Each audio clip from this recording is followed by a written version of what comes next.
তারাবি সালাত কি ৮ রাকাত নাকি ২০?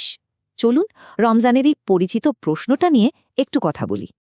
আচ্ছা, ২০ রাকাত নাকি ৮, নাকি এর থেকেও বেশি হতে পারে? ব্যাপারটা কি আসলে?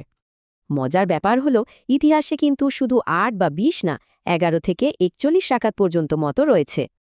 এই যে মতের ভিন্নতা, এটা কিন্তু নতুন কিছু না, এটা একটা স্বীকৃত ইখতেলাফ। চলুন প্রমাণগুলো দেখি।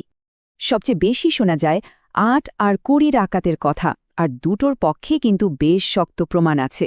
যেমন আয়েশা রাদিয়াল্লাহু তাআলা আনহার বর্ণনা অনুযায়ী নবীজি কখনো ১১ রাকাতের বেশি পড়তেন না।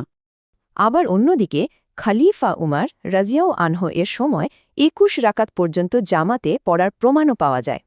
ব্যাপারটা আরও ইন্টারেস্টিং হয় যখন দেখি উমর রাদিয়াল্লাহু সময় থেকে ১১ রাকাতের কথাও বলা আছে। একটা ব্যাপার খেয়াল করার মতো, এখন কিন্তু মক্কা আর মদিনা দুই জায়গাতেই ২০ রাকাত তারাবি পড়া হয়।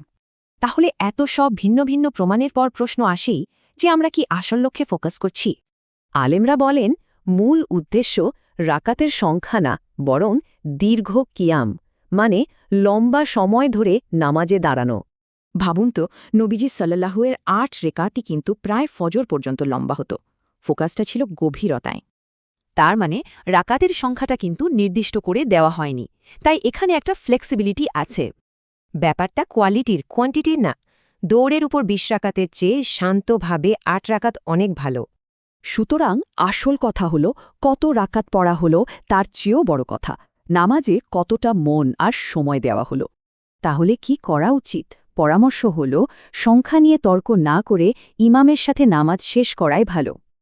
এই রমজানে আমরা কি বিভেদটা পাশে রেখে ইবাদতের আসল সৌন্দর্যে মনোযোগ দিতে পারি না?